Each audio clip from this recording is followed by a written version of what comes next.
Why don't scientists trust atoms? Because they make up everything. Ah, the joys of science humor. Now, speaking of making up things, imagine this. A baby born on the moon.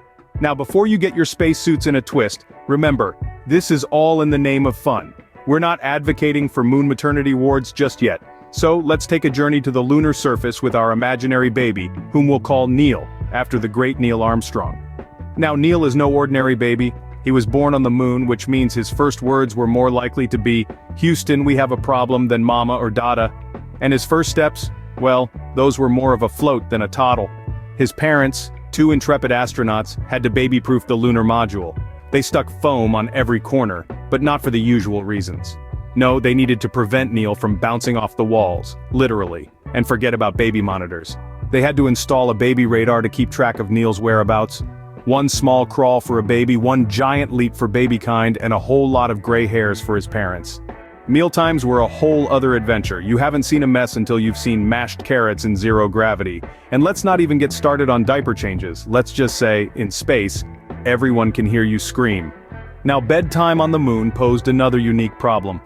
How do you read "Goodnight Moon" to a child who's already on the moon? It's a bit like reading The Jungle Book to a lion in the Serengeti. And as for playdates, well, the pickings are slim. The only neighbor is a dusty old American flag from 1969.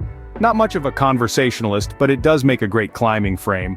So, as Neil grows up, he learns to navigate this new world. Literally. He's the first of his kind, a true moonchild. But even though his life is out of this world, he's still just a kid. He plays, he explores, he gets into trouble, and he dreams.